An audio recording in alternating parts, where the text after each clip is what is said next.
I'm Ralph Ferguson, Managing Director of the Texas Tech University Ethics Center. And today I am speaking with Paul Rusesabagina. Paul, I want to ask you a couple of questions in reference to your experience and in Rwanda and also the outcome of telling that story through Hotel Rwanda with the starring role by Don Cheadle. You had a great many experiences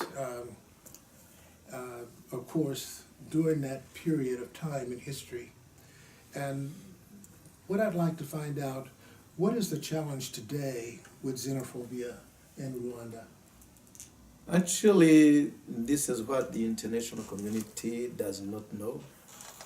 Rwandans, Hutus, and Tutsis do not themselves hate each other as portrayed in our history. Only politicians who would like to divide and rule, they are the ones who always tend to use one group of individuals, be it Hutus or Tutsis, in order to dominate the other one, in order to maintain themselves in power. Then let me follow up with that. What role does colonial history play in xenophobia across the continent? How it works, one as a political vehicle. What is the relationship to the colonial history?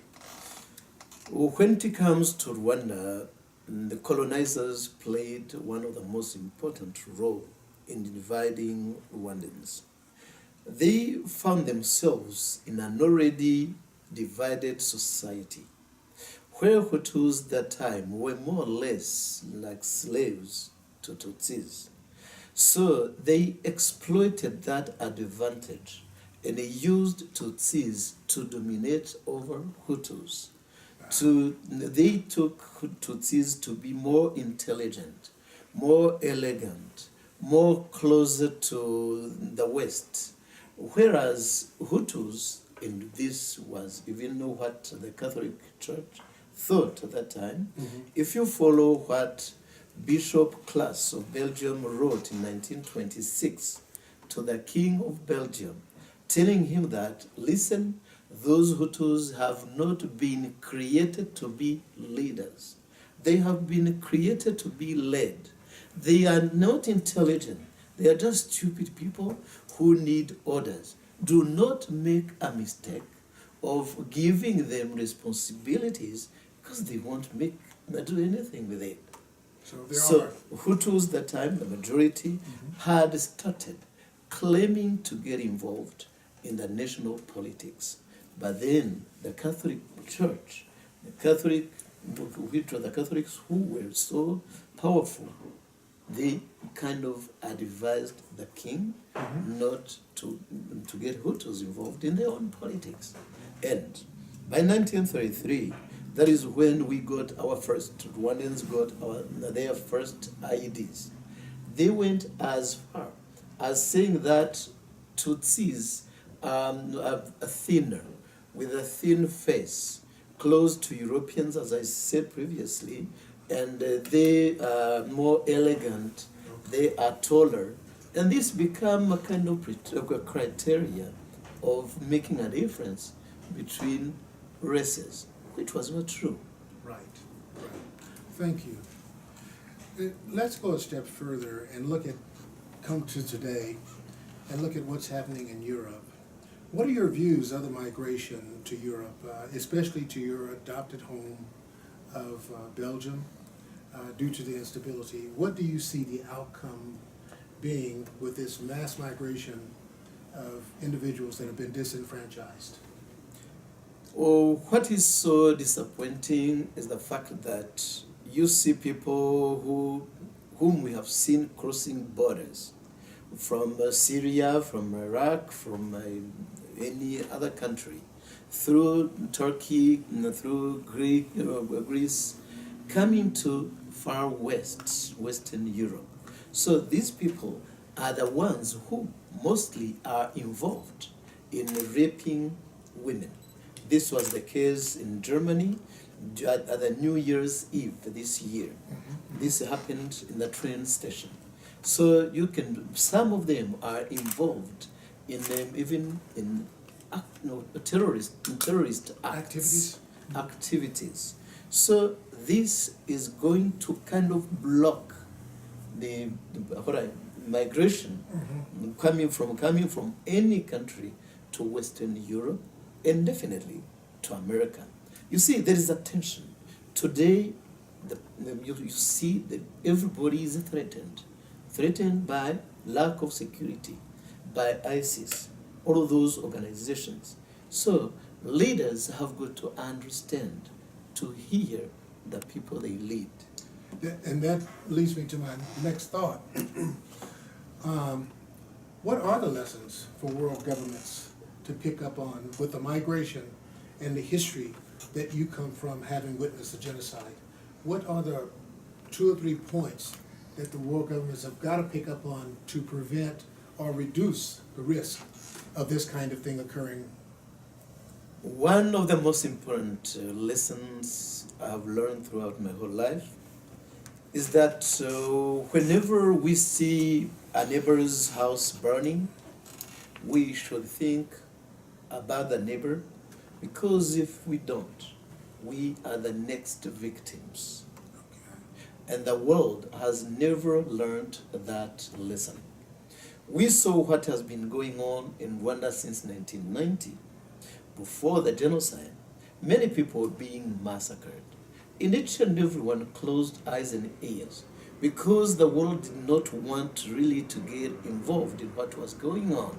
So by closing eyes and ears, they came apologizing at the end of the whole process, in a shame, ashamed by what had happened. People came on their knees apologizing. We are sorry, we did not know. And everybody knew. But we did not want to get involved. So we have to get involved in whatever happens. Exactly. This is one of the most important lessons. If we are involved, we can stop whatever is supposed to happen before it happens. We see someone with a gun, without any documents to carry a gun, and we wait until that gun has killed someone in order to say, oh, that was a gun. Right. Okay. Thank you. Let's move in sort of in a different direction. Mm-hmm.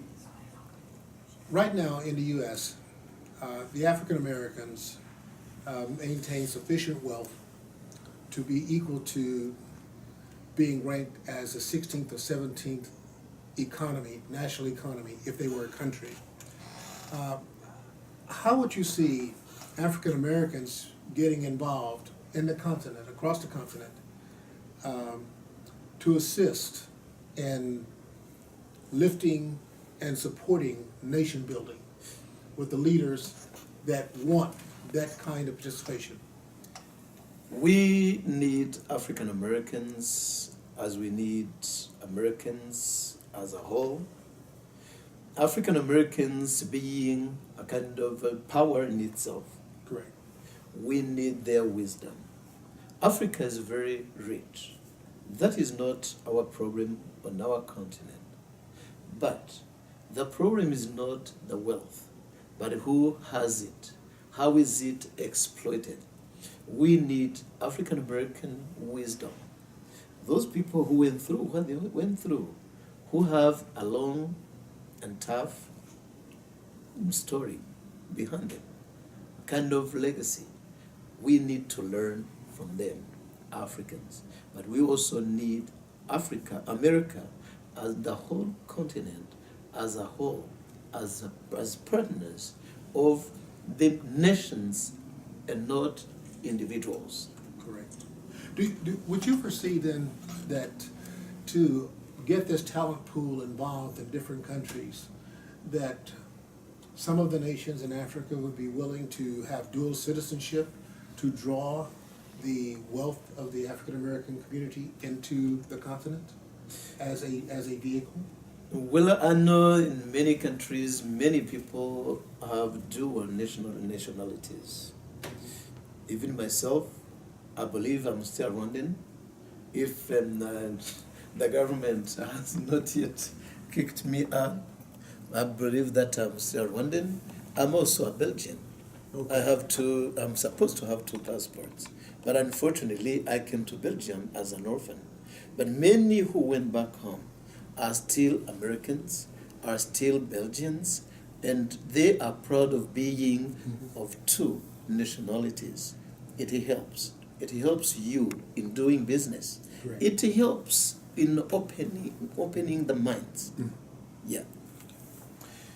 Thank you. The next thought I'd like for you to give us some reasoning on is that many countries transition in the continent of Africa, and they transition with strongman leadership. And we've witnessed that strongman leadership just simply does not have durability, and oftentimes is an economic failure. Is there a logic to why strongman leadership persists on the continent? Yes, there is. Because there is no strong man who creates him or herself. All of those strong men you see in the developing world are created by developed countries. Behind each and every screen, video. Have you watched Nintendo? Yes. Behind each and every big screen, where you see the big Yeah. jumping guys or kids playing. So behind the screen, there's a kid manipulating what we see on the screen. Correct. So behind each and every developing country dictatorship, there is always a Western superpower. Pushing that. The pushing that kind of, how do you call it, Nintendo? So behind that, Yeah. I that understand. that image, there is that big, huge, strong guy. There is another small guy manipulating. Yeah. Playing around. Being the puppet master. Yes, Being the puppet master. there's a puppet master. Thank you for your comments, You're welcome. and I appreciate you spending this time with us this afternoon.